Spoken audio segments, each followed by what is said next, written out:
What's going on with the truckers? Welcome to the Asian My Show. You know, I always give you guys these trucker updates and let you know what the hell is going on in this world. But something happened yesterday in Indianapolis on the I-80, I-90 that was close to my heart. You know, for the people that do know, I'm a mover for North American Van Lines, and that sister company is Allied Van Lines. And so us as a brotherhood and sisterhood, we're all in a tight niche of movers, right? So I looked this up, man, and I didn't realize it's one of the homies, man. It's a moving brother of mine, and his name is Michael. They put the articles out there. I'm gonna keep his Facebook face and all that private, but it's just one of those things where he got into an accident with the three pileup of three semi trucks, and his son that rolls with him in the summer, he's doing okay, but they helicopter him out.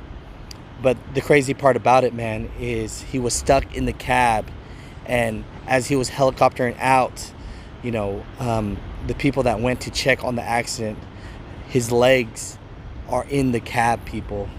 And so yesterday definitely changed his life, and I'm praying and I'm hoping that he's okay. But I'm letting all you mother truckers know that it's a dangerous game out here. We're out here, we're trucking, we're trying to sacrifice, and we're trying to make a living for our family, but this is serious.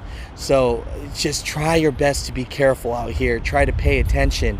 But man, if y'all could pray for my moving brother, I mean, damn, you know, just in one instant, boom, life has changed. So I'm wishing for his health. I'm wishing that everything's gonna be okay. I'm glad that his 12-year-old son is okay and just got minor injuries, and the other two semi-truck drivers are okay as well.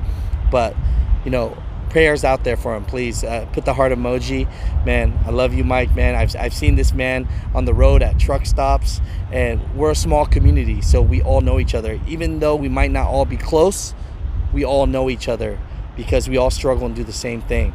So all you mother truckers out there, please be safe.